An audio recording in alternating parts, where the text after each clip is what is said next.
Welcome in to the Flagship. I'm Ben Garrett at Spirit Ben on Twitter, and he's Mike Clement, Ole Miss baseball hitting coach. Hey, friend. What's up, pal? I'm good, man. I'm just, rolling along. How are y'all over there? Hey, rolling along.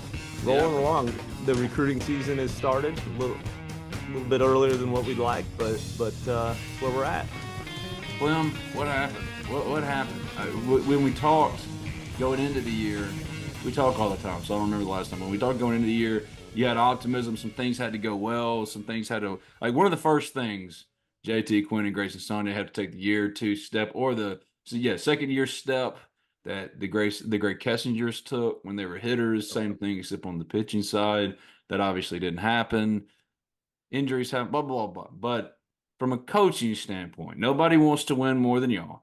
So what happened? Yeah, I think a couple things. We could sit here and talk injuries, and no one really wants to hear that, including us, because the fact of the matter is everybody goes through those on different levels, whether it's Revis or Leger the last month of the season or whatever it is. But like that, you still got to go play the games. You still got to go win the games. And we put ourselves in position the last weekend to be able to play for something, which, at that point going into Baton Rouge, felt pretty good about winning those the two series prior to that to give ourselves a chance. We just didn't play well enough. Not only then, but, went through a stretch in the middle where we didn't play well enough. And really, I think the frustrating part was it was really all facets, right? We weren't consistent enough offensively. We didn't defend it well enough this year, and that's what we've done a really good job of prior to that, and then didn't pitch it well enough. So there's plenty of blame to go around, and certainly we've got to get better in all facets of it. The positive, as you start to jump into the recruiting space and look at a roster and constructing a roster and all of that. We had to overhaul most, if not all of our offense a year ago, and we're not going to have to do that this year, and so there's a core group of guys to build around, which is exciting, and all of them either had success, guy like Fisher who hit 20 home runs and was good, or an element of success, but certainly need to take a step forward, need to be better defensively, and so the good in it is that there's a good core to build around, but we got to do better. We got to be better, period. The defensive issues are really just what were maddening, because that's just not something you're used to, especially from a catching standpoint. I mean, y'all are three former catchers on the staff, and passed balls were losing games, which is just and again, y'all want to win just as bad. Y'all want to win more than anybody else. So when you get into a tailspin like that, and there are no good answers, and y'all are y'all are feeling the pressure too. It's not just the players. How do y'all handle that? How was that handled? Did that play into it at all? I think one thing that has been missing since the Rebs got hot in the summer of 2022 is a little mental fortitude, right? When things go bad. And the last week of the season when you drop all five, right? That's win three, and at least you could say, well, dang it, we got close. Right. So there's a lot of different stuff like that, but hard to quantify the mental fortitude and those things where physically, I know, like, you think back to 22 when we struggled in April that season. The one thing we did first that I feel like, and we've talked about this before, got it turned around, was we moved Bench into the infield, we moved McCants to center field, and we really fortified the defense. Like, we started to really defend. You had Gonzalez at shortstop, Chatagnier at second base, obviously Elko at first, and Dunhurst behind the plate. Where it starts. But we quickly became a really good defensive team with just a couple of adjustments. Obviously, Bench was super valuable in that exchange because he can defend anywhere on the field and be very good at it. At that time, he was playing center field, McCanson right, and we made that switch to move Bench into third base. We didn't have that this year, and I think that was the frustrating part because by nature, maybe the offense is going to come and go, right? Like that's the nature of offense is inconsistent and all of that, and that's anybody's offense. Like we caught Texas A&M at the right time, who had them or Tennessee had the best offense in the league, and you catch them at the right time. They're not swinging it great. They got beat down in Baton Rouge and then came to our place and we won the first two games against them. And so I guess my explanation in that is by nature, even good offenses go up and down. The one thing where you can be super consistent is defensively. And I think that's the frustrating thing, kind of what you were saying for us. And it wasn't just the catching position, although that was obviously a glaring hole because, you have to be good at that position. You have to be good at shortstop. And you need to be good in center field, but specifically those two spots on the infield behind the plate and at shortstop, those are the places you have to be good defensively. I don't know that it's possible to win at a high level and not be good at those positions, and we weren't. And I think that's the first thing that comes to mind in some of the inconsistency of our team. Because if you can be really solid there, and then you think about a guy like Riley Maddox who pitched really well.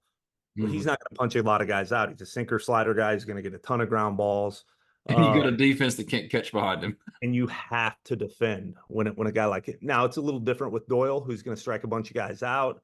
Yeah. That's a little different. Or if Doug Nikhazy's on the, those guys that go run out there and strike out 100 guys a year, you can probably get away with a little bit, but that wasn't who we were. And so, that was some of the frustration. But frankly, you and I could sit here for an hour and talk about different areas of frustration when Yeah, you discuss. I'm kind of over the talking about, oh, that was frustrating. Wish this had happened, that had happened, this happened. Just at some point, like it's Ole Miss, it's Ole Miss baseball. I mean, this is an every year contender.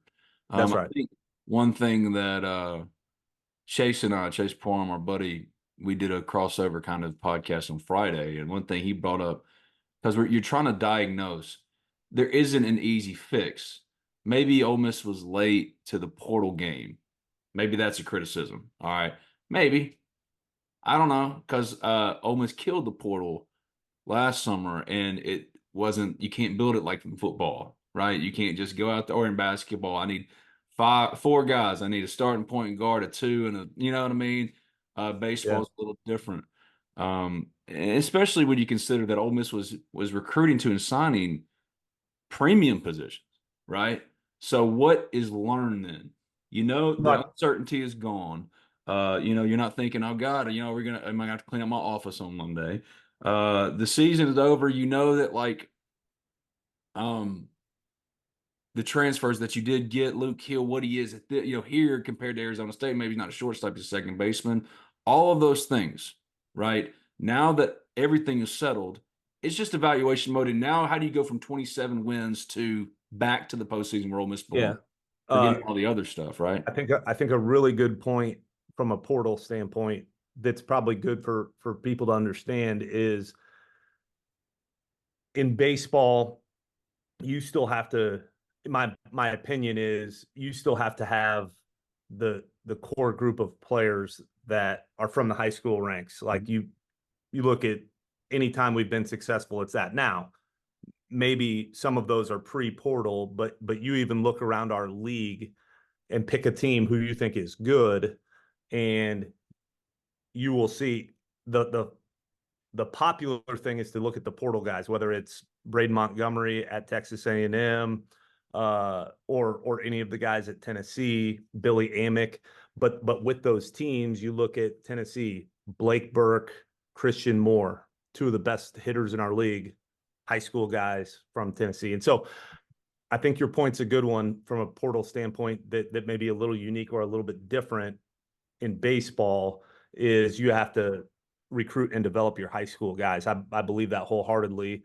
And so now flip that That's forward. that's what I was going to say because that's the point that Chase brought up on Friday that I thought was really, in my opinion, the best one that anyone's made Solid. about like Yeah. No, it's I would agree with that. I think it's a great point. like the Flip that. 2020 high school class, for example, because of COVID. I mean, and how you evaluate stuff, guys that point being, if Yeah. you're trying to diagnose, I think that it's just the high school fruit isn't bearing like it used to. You know what I mean? Yeah, and so I think if as you spin that forward and you look towards next year, the other thing that I think coincides with developing your high school talent and having those guys come in and be the core of your team, the other thing that works with that is having those transfer pieces for multiple years. And I think that's where, you saw with Leger, a guy that struggled in 2023, and then you spin it forward, and with a month to go in the season, unfortunately, he gets hit by a pitch and breaks his thumb and is out for the year. But with a month to go in the season, here's a guy who's hitting 325 or 330 with 13 home runs. You look at what those at bats did for him, and the positive in what our portal class was a year ago is you're going to have Doyle, you're going to have Fisher, you're going to have Hill, you're going to have those guys back with a year's worth of experience. And let's be honest, especially in baseball, if you go to Florida State in football or you come to Ole Miss in football, regardless, you're playing in front of 70,000 people. Baseball's really unique. This landscape of college baseball is really unique to our league in that you may play in the ACC, which is the second best league in the country, and play in two different ballparks that have over 4,000 people in them. And that's a real thing. And you come to our league and all of them have that. And so I think it's a different dynamic, meaning I think there's real growth that happens no matter where you came from, if you're a high school guy or portal guy or junior college guy, that happened from year one to year two. And so that's some of the excitement looking towards next year is we have a really good core group of players coming back with a bunch of college at bats underneath their belt. And we didn't have that a year ago. We had Groff and Leger coming back, coming off of, I don't know, average at best years in 23. And we're trying to build out our entire structure of offensive players out of the portal, and that won't be the case in a year's time. And you look at all the good teams in our league, there's a lot of college at bats, a lot of at bats in that place wherever they're at underneath their belt, and we're going to have that next year, which is a positive. That's a good thing. And You I know think what? the same from a pitching staff standpoint. When is the last time? I guess Doug is the last time you walked into a year with a legitimate Friday guy that I think if you asked any coach in our league, hey, who's the best returning pitcher? He may not be the first name that comes to mind, but I think Doyle would be up there amongst the first four names that people say that would scare them as far as legit ace type guys coming back next year. And so you look at that core. I think everybody, all of our fans saw how talented Wes Mendez is and what the upside of him Mhm. and the feeling of he may be. So from that standpoint, it's exciting. And like you and I talked off air, there's going to be, some staff changes here that I think will give a shot in the arm a little bit that may help from a developmental standpoint and all of those things. And so I think that combination breathes a little bit of life um, into what's possible in a year's time. But you're right, like going from 27 wins to 40 wins, which is the expectation and the hope. Because if you get there, you're talking about hosting and all of those things. I think if you look at that on the surface, seems like a large jump. But then if you like Ah. dig down into it, man, you're talking about if you told me LSU's playing in 2 weeks in Omaha, it wouldn't shock me. Mhm. And that's a 13-win team. We were, so like if you get to the granular level, it's like, man, the line of winning and losing is so razor thin. 30,000 foot view, hey, you need to go from 27 wins to 40 wins or whatever that number is. Seems like a lot. And Or, then you start or, you or, start you start looking at it or at the core, man, that line is super thin. So Or, hey guys, must win week. Gotta get them yeah, over, over. that is true. Oh, The hard part, and again, sitting in my seat is you're the coach. that, and I'm the I think loudmouth about idiot that goes, catch the ball. It's I like think the about most also basic like tenet of baseball. I throw, Friday. I need a man to throw it, I need a man to catch it. I also How think did we about like get down to that point where that was the struggle? The struggle was Friday against real. Kentucky. You feel like you have a game won. Sunday against Auburn. Like so for me, yes, because it was the most recent. Yes, because pressure or whatever that last week. But man, there were so many throughout, and I think that's probably frankly and honestly and like, hey, vulnerably, um, Vulnerably. Be as a vulnerable. coach, as a coach, Mm. your mind just works like you remember the losses way more than you remember the wins, and that's the same every single year, unless you win the last one. But you start looking back through at different games, and you don't remember the Mississippi State down 7-3 in the eighth, and you come back and win it, and maybe a game that you stole. Those you don't remember. You remember the Auburn 2 outs, nobody on with the Oh, one you lead. remember bottom of the ninth in the SEC tournament in the last week of the Sure, regular season. You know, all of those come top of mind before. Hey, that was a great win, or that was a great win, and that's true every year. I mean, it really is. except Um, 2022 because you wouldn't think.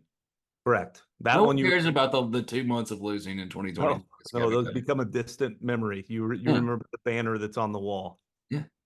So here's what I was thinking. You and I are friends. We've been friends a long time. We don't prepare. I text him, say, "Hey, you want to be on my podcast?" He'll say, "Yeah, I can do it now," and that's when we do it. So no preparation. I'm just going to throw common Ole Miss baseball criticisms at Mike Clement and just see what you think. You ready? Number one. Well, Banks Tiley went to App State, transferred out, and hit 28 home runs, coach. What the heck happened? Yeah, that's a good one. It's really hard to. Number one, he's an Look at awesome that kid. face. Look at that face. You have had this question thrown at you like maybe you're at Proud Larry's on a Tuesday, just having an afternoon, right? But it's been a hard year. Maybe you're sitting down taking some time to yourself in the corner bar and you get a draft beer. It's ice cold and you're waiting for your Philly cheesesteak or your calzone and it's Proud Larry's to show up. And then here comes big bumbling Ben Garrett. Hey, coach, you see what Banks Tiley doing over there at App State? All right. First, if anyone sees me in the corner at Proud Larry's on a Tuesday afternoon drinking beer, ask me if call my wife Join immediately. him. Buy him a second round. What are you talking about? That sounds like you're living a great day. Anyway, moving on. Um, first, I would say Banks is an awesome kid. Super Mm-hmm. happy for him. I also think he wanted to go somewhere where he felt like he was going to play every single day. And so he redshirted here last year. That decision was made before last season. We felt like he was going to be our fourth outfielder behind Kemp and Groff and McCants. He was going to certainly have a role on our team. He had 1 year left to play. He sat down with coach. Hey, can I redshirt this year, practice all year with us? We said yes. And that's what happened. He entered the portal. We helped him however we could. And that's how we feel about him. I guess I would start with that. To his credit, he had an amazing year. The hard part to quantify, well, the easy thing to say from a fan standpoint would be like, yeah, let's say the numbers wouldn't have been as good in the SEC. We still could have used half of those numbers, and that's true. It's just really hard to quantify what that would look like here. And I don't have the answer to that. Would he have been the SEC player of the year like he should have been the Sun Belt player of the year? I think he got snubbed on that. We did. I don't know that. It would be silly of me to say no because the kid is a super hard worker. He's got a great personality and is a great teammate. So I would never say that he wouldn't have been. But certainly the competition level is better in our league, and I'm not trying to knock the Sun Belt because it's a really good baseball league. So certainly that. And could we have missed on that? Sure. And obviously, we've had guys go other places and have success. We've had guys go other places and not have success. And so we certainly want to put the best roster together with the Yeah. best players, See, here's the and we're thing. fighting to do that. I promise you, it wasn't one of those things where we'll show you, or you go to Boone, North Carolina, and not stay in Oxford, but we think you're going to be really good, but go there and be good. Yeah. Oh, Banks. Yeah. We know you're the second coming of the Mick, but nope. Nope. Just you ate my other half of the sandwich. Here's the thing about Banks, Tolly. It's not a knock on Banks, but Chase brought up a really good point the other day and it stuck with me. And I'm not going to name names. Yeah, well, Trace and Hughes is a good example of this. You come from Mercer, you come up and you hit against lower competition. The SEC plays rolls around and then the power's zapped and all. I'm not saying that's Banks. Banks maybe just took a little bit of time that y'all didn't have and weren't afforded to him with where he was developmentally. Sure. Um, but there is a question of transferability as far as lower level transfers in baseball to the highest level. It's if I think what because if you really this has been very talky. So really for me, I think, and I want you to tell me if I'm a dumbass or if I think I'm right around it. You know what I mean? I think the biggest problem for Ole Miss in just the 2024 view, longer term problems are being addressed, coaching staff stuff, and that's you're an assistant to the head man. It's not like I'm not going to go, hey, who we hired as a pitching coach, Mike? You know what I mean? Like he doesn't know. Well, he might know a little bit, but he ain't going to say it. So really, I think the number one thing is an over reliance because of COVID, how the roster was in complete flux with all of that. Those decisions, maybe there were some missed evaluations about who to cut, who to keep, who got all those things play into it. But for this one singular year, an over reliance on a new way of talent procurement that for baseball specifically still is very much an unproven ground, if you will. Like football, you could see the formula.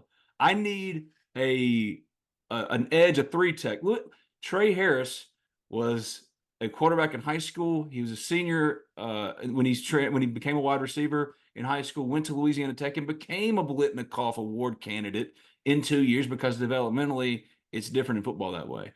Baseball, either you hit at this level or you don't. You know what I mean? And I think Ole Miss over relied last year on those guys because of the failures of whatever it was, miss evals, generational pandemic. And I'm not making excuses. It's just roster wise for this year specifically, there were some hits. Andrew Fisher was your dude. That's your guy in recruiting. So give you some credit. I mean, he was the number one, and that dude crushed, right? So it's a little bit more than, well, Banks Tolley's at App State. TJ McCants left to go to Alabama. There were some wins. It's a longer term view of that high school group. You're not getting the same kind of production for whatever reason. And I think the question now is, do y'all see that too? And if that is the issue, and is that what you feel is being addressed? If you, Certainly, I think a lot of that is accurate, and we probably on some level had no choice. And I speak way more from the offensive side of things because of what my responsibility is, but to go that route a year ago in a snapshot view with what we lost. And I think no matter how 23 went, we knew we were going to have to go heavy into the portal going into 24 just because we knew we were going to lose. And typically it's been rare that you would lose 3 junior offensive players to the draft, all get picked, whatever, inside the top 100 picks. But we knew that we were going to have to rely pretty heavily on the portal. That is not a recipe that we want to use every single year, in answer to your question. And then obviously some of the pieces, I think the other legitimate gripe going off of Tolley is, hey, TJ goes over to Alabama and has a good year. And just like he was here. His SEC numbers weren't nearly as good as what his out of conference numbers were. But then again, those are case by case. Everybody knows TJ's story, and I certainly am not going to put words in TJ's mouth, although I feel like he can. I'm as close with him as a lot of players that I've ever coached. His story is super unique, and most, again, I don't want to put words in his mouth, but I think if he were on here with us, most of his decision to leave Ole Miss didn't have to do with baseball. And I can say that pretty confidently, as he sat in somewhere around 365 days ago, sat in my office just bawling his eyes out. And what we talked about was way less about baseball, maybe 10% about baseball and 90% about other things, which people know his story and all of that. And I could not be more proud, other than they beat us in a series.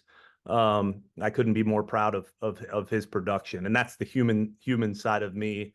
But to watch the Saturday night game, or whatever, game 2 after we beat Alabama to tie that series and then ended up winning the Sunday game, him come across the field and give my son a hug, all of those things are awesome, and that I'll hold on to. So whatever, that wasn't the question. But he got away. That touched on something that the human element of it that you and I have dismissed for so long. But like, TJ McCants is a kid that you helped raise in this game, man, and like him running to greet your kid, that is really cool. Really cool. And in fact, and again, this is complete sidebar, but my son woke up. I think we played them Thursday, Friday, Saturday. So gets up to go to his preschool. He's 5 years old. He said, "Dad, I got a problem." I said, "What's up, Coop? What's the problem?" "I don't know if I'm supposed to cheer for Alabama or Ole Miss tonight." I said, "Well, I know who you're supposed to cheer for, and it's Ole Miss." He said, "Yeah, but because Garrett Wood is on their staff over at Alabama, and obviously TJ plays for him." He's like, "They got Garrett and TJ." I said, "Yeah, bud, but you can cheer for them all the other games, but you cannot cheer for him this weekend." "Okay, that's fine." Well, no. You are his dad. You are not Mike Clement, Ole Miss assistant coach. All right. You should have been like, "Hey, cheer for your guys, support your people." You are also the most uncool person in his life right now. Like my 11-year-old, like you can see my 7-year-old back there. My 11-year-old, I am the most uncool person. Everything I say, even if it's very basic, like, "Hey, I'd like to have a cheeseburger for lunch." "Daddy, oh my God, who wants a cheeseburger?" You know what I mean? Unfortunately, it's only going to get worse too. They're not even really teenagers yet. My son's 5, and it's already starting. So at some point, I from what I've heard, they go off to college and they need you a lot more after that. They need your money. Yeah. So I mean, I haven't bought myself anything. I haven't bought anything just for me since 2014. So, anyway. Makes you a good husband and good father. Thank you. This is Callie.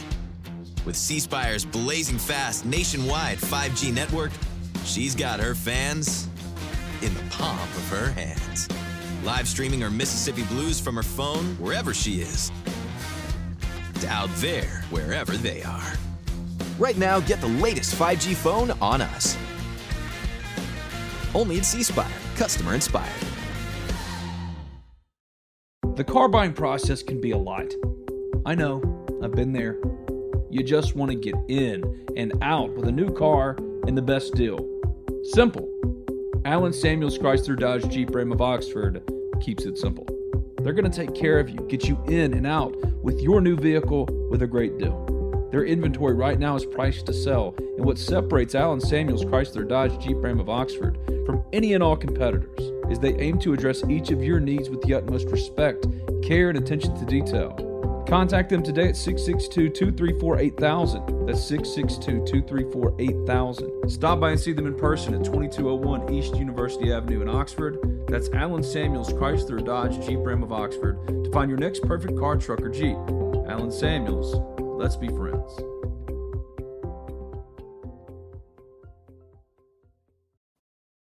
Hi, this is Kevin Kessinger, former Ole Miss baseball player, son of Ole Miss Hall of Famer Don Kessinger, and dad to Ole Miss All-American shortstop Gray Kessinger, and your local community banker with B&A Bank. B&A Bank has invested 125 years in our communities, and we know the needs of North Mississippi businesses better than anyone. As a commercial lender with B&A Bank, my priority is Oxford, and I'd love to help you and your business with any lending needs. Visit www.bnabank.com to learn more. B&A Bank, local, invested, modern banking. Member FDIC, equal housing lender.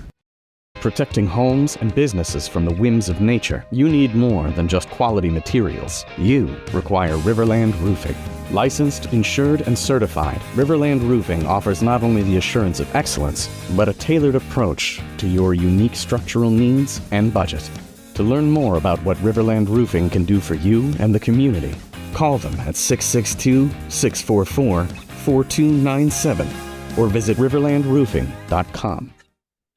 What are y'all gonna do? What do y'all need to do? Yeah, I think moving forward, we're certainly going to be active in the portal, and we're going to get some portal players. The good, like I've said before, is I think the retention is going to be really good. I think probably some fear in some of our fans and some people that love our program is that, oh man, they've had 2 bad years in a row, which has never happened in the 24 years that Mike has been here. And man, and with the new age, we got a bunch of guys that are going to get in the portal. What about the guys who played well? Are they going to get in the portal? I think the positive thing that people will see is I'm sure we're going to have a few guys in the portal, but the retention is going to be really good. And I think that first shows how much our guys love this town, love this university, and then love our baseball program, love the continuity of our staff, all of those things. And so that's a good thing. It's not going to be some overhaul where we have to go find a completely new team. Largely the exit meetings and all of those things were incredibly positive. And so I think that speaks to Coach. It speaks to Oxford. It speaks to Ole Miss. It speaks to Keith, all of those things, and the continuity of our athletic department, all those things. So I think that's number one and good, that we have a good core. We've got to play better defense. We're always going to be in the market for a pitcher or two. And we're always going to be in the market for the best available hitter, whatever that looks like, wherever that guy plays. But we can't be bad defensively. You can't win and be bad defensively. You can look at Arkansas, super average offensively. They can really pitch and really play defense. If you're good at 2 of the 3 in the past, you look at some of our teams, 2019, 2021, you can really play defense. You can really hit. You can really win a lot of games. So you've got to be elite at 2 of those 3 things to make up for those things. So we got some gaps to fill from that standpoint. So we got to get through the draft with some of our high school guys and have them make an impact. And then the other thing that we haven't talked about yet is some of those young guys. They need to take a step forward. I think everyone saw that Campbell Smithwick has a chance to be a really, really good hitter in our league. Campbell, my God, I think you got the yips back there. I mean, did he struggle with that? Like, because that's one thing when we were talking on Friday about, you can see where it was. A lot of people look at the numbers and see the pass balls, the big problems, and they go, how is this kid top 50? The hit tool is next level. That kid is a major league bat, right? Yep. So, like, how do you just forget how to catch? Was it the yips, do you think? Yeah, And I think the thing that'll make sense to a lot of people in Campbell's case is they never saw on the field it happen, but the same thing kind of happened to, in my time here, Nick Fortes. But we had Henry Lartigue, who was first team All SEC. We tried for Nick to be our catcher. It didn't work for him as a freshman, and so Lartigue stepped in and was our catcher. After that, it was Cooper Johnson. We wanted him to be our catcher. Nick, go play first base. You could DH or whatever.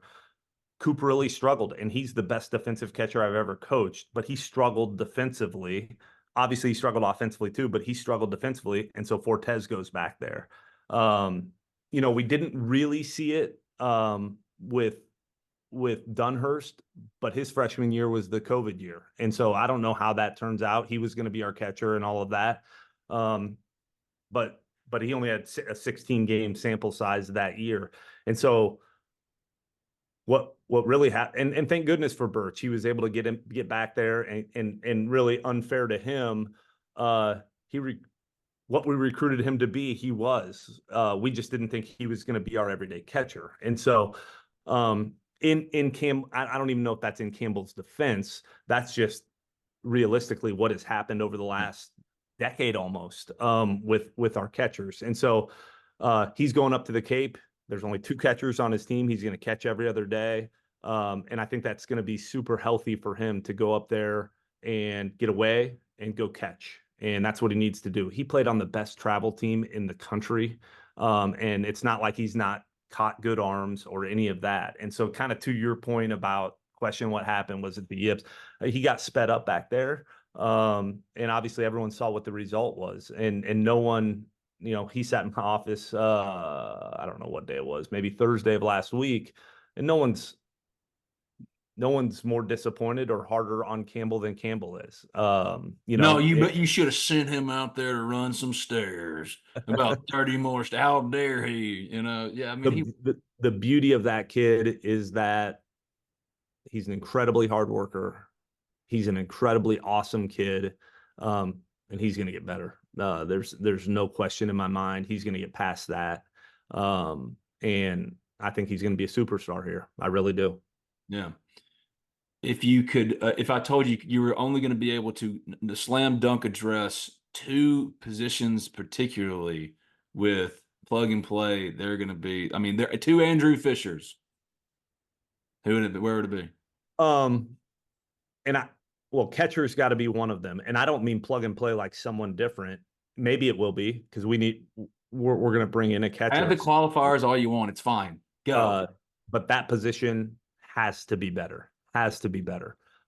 Defensively, the shortstop position has to be better. Now, I'm the hitting guy, so I'm going to say 2 position players. Obviously, you'd love to solidify another piece on the mound as well.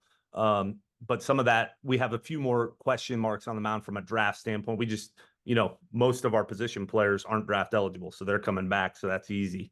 And that's the other hard part to balance, is the portal closes on like July 3rd or something, July 5th, but the draft doesn't happen until July 12th. So the balancing act and all the balls in the air from now until our first meeting are hard to juggle. But certainly those aren't our only needs. We have others as well, but again, I know that. I just wanted to know what the big 2 were. That's all I'm saying. I knew it was like you could say backup catcher. I think one thing that hurt was not having just a strong defensive catcher to play with Campbell. And then at shortstop, like you said, Luke struggled there defensively and to step up. Braden Randall was great to start, but then the SEC plays, that's where it separates, the separator.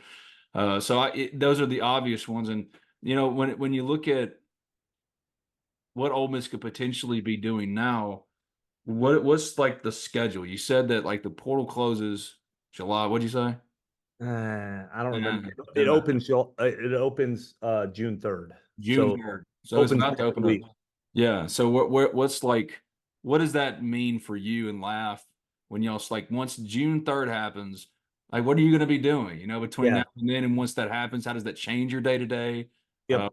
All that kind of stuff, because people don't know. Question. So the balance for Laugh and myself, Coach, with Cleary, all of those things, the balance is we still have to get out and see 2026s, right? So the high school guys, the normal high school circuit that we're going to recruit. And so the balance on our staff is going to be probably mostly here with the portal, see who's in, what kind of calls we are getting. And let's be honest, here's how the portal works. It's not like names are going in there and it's like, oh, wow, that guy, let's find his number and call him. There are rumors that go out there, and I don't know. It's like this in every sport. Like, I have a relationship with the basketball and football staffs and all of that. Like, it's the same thing with everybody, right? Like you hear pre-portaling that. we're not calling anybody until their name appears in the portal, but with a lot of those guys, you have heard that they could or might or whatever. And so then it becomes, can you organize this week to try to pre-portaling is what he's talking about. He's talking about the tampering portal. Right. Moving on. No tampering here. No tampering here. We don't do any tampering, but if we get an email or a phone call, we listen and, hey, we can't do anything until, we tell them the rule and all of that. So that would be this week. And then next week, start to look at where guys are playing summer ball as far as the portal goes. Hey, do we need to go watch them, or who? Maybe we don't need to go watch them. We just need to bring them in on a visit. And so those things start, but at the same time, you can't get caught behind on the high school part of it, which we talked about. So some of us will be going out and watching high school guys play in the summer circuit, all the while trying to keep our mind on the draft, talk to our incoming guys who will be on campus here in a month or so for summer school, and keep them locked in from a, hey, you need to come to college and not sign standpoint. And really, it's a little different now than it used to be, isn't it? I mean, I know that used to be a big story in July. It's like, man, maybe we can negotiate to keep him from signing with the Red Sox. Sinquez, cough, cough. Like now it's just like he's either going to get his number or he won't, and we're either going to have him or we won't. Y'all are mostly just, it's not like you're going to be going, oh, golly, well, we gave him this number. Here, we're waiting to see on this night if he's going to get drafted. If he doesn't get the number he wants, then he's coming to school. It's very bottom line now. Yeah, there's a lot of truth to that. So it is much more black and white than what it used to be. Really, probably when it comes down to it, you talking about watching the draft, is this guy going to get drafted? Is he going to stick to his number? When it comes down to it in any class, there's probably two guys. Obviously, Cooper Pratt was a huge blow to us a year ago. We thought he was in school, all of that. We thought his number was one thing. And so sometimes it can slide and we can get surprised, and a number may be what we are told and what the reality is may be different. And so, but to your point, there's one or two of those now, as opposed to more of those. I think people are way more solidified in that, hey, no, I'm coming to school. They're not going to get to this number. And I think we have a better feel and more open lines of communication than in the past with the professional clubs. Like, hey, this is where we have this guy. Like, there's no way. And we even have so much information. Roman Anthony, a couple of years ago, who ended up signing with the Red Sox, who was in school, we knew his number was going to be $2.5 million. He's not signing for a dime less than $2.5 million. And the only organization that values him at that is the Red Sox. And so we knew we were battling against one organization. They end up drafting in the second round, give him his number. And all of that, but he got his number, and it was hug and we'll see you later. Happy for you. Wish we had him. He's in AA. But gonna be a stud, man. But I think you're right in that it's way more black and white. But we will certainly fight it with two guys probably. Who are you most watching? I think Slade Caldwell is going to get drafted really good. If I hedged my bet on that one, that one may work against us. I think happens. I feel really good about Owen Pano, who's a short left-hand hitting shortstop from New York that is very famous and has a chance. And I know he's asking for a lot of money, and I know he really wants to come to school. It would be one of those things where he'd have to be blown away if he does not show up. Everyone's going to look at it and be like, well, yeah, I mean, this is what. I get it. So we feel like we have a pretty good beat on it, but again, that's 6 weeks away. And so things change, numbers change, all of that. But we feel pretty good about our process and our system that's in place of families trusting us knowing what a number is, families being very open with that. You're right. I think for whatever reason, and I don't think it's just us, and maybe it's because our league and college baseball has gotten way more popular, and you can see where college guys, they're not scared to move really quick afterwards. So I think college is a super attractive option for most people. baseball players are getting paid now. It just used to not be that way. Like really can get paid in college now. So And it's not only paid, we get 11.7 scholarships. So like they're not paying out of pocket. Before it's like, all right, am I going to sign for $1 million or am I going to go to school for 3 years and owe that school $75,000 over 3 years? Like that's the crazy part. Mike always tells the story when he talks to donors or whatever. Hey, there's a guy that has a statue out in our stadium and he was on 33% of a scholarship. His parents over 5 years paid $150,000 for Tim to go to Ole Miss and get a degree. They paid for the statue. All right. So real quick, before we get out of here, Clem, summer assignments, you said that Campbell is in the Cape. Where is everybody else? Oh boy. See, this is the stuff that Ben usually maybe will text me the day before. Hey, I'm going to ask you about summer assignments. Where's everyone going? Here's our Cape Cod guys. I do know those. Smithwick is in the Cape. Andrew Fisher is in the Cape. Luke Hill will be going to the Cape. Sam Takoyan will be going to the Cape. Patrick Gallet will go to the Cape. Judd Utermark to the North Woods League. Drew Markle to the California Collegiate League. I'm missing some guys for sure. It's okay, but like it's pretty impressive that you can go that deep. Like for assignments. Doyle was going to go to the Cape, but we're going to shut him down. He threw too many innings, which we do with a lot of pitchers. Doyle. Okay. I am sure I'm missing a couple position players that are out playing, and their parents are going to watch this and be like, "Oh, Clem doesn't care about our kid." Yes, he does. I love your kid. Braden Randall, we are shutting down. He just felt like he got tired at the end of the year, so he's going to stay in Oxford and do the strength stuff and all of that. I'm sure I'm missing somebody. Well, over at the Ole Miss Spirit, OleMissSpirit.com, affiliate on 3, that's where I work. I've been writing all about for like a week now. Gonzo got promoted to AA Birmingham. He and Tim Elko, we've been talking about Elk. Gonzo, double A player of the week last week. My man's he's doing what we knew he was gonna do. Yeah, he was just bored in college. He was bored in single A. He's less bored in double A. He's gonna end up being a better major leaguer than he was anything at any level. I got a call from some of the professional positions I don't understand, but maybe the White Sox hitting coordinator. He's like, "Hey, do you think Jacob likes what he's doing?" I started laughing. I was like, "Hey, listen, loves what he's doing. He's not going to give you a lot of emotion. He may not even smile that much, but he's not going to be mad either. He is just going to go play. I promise you he likes it."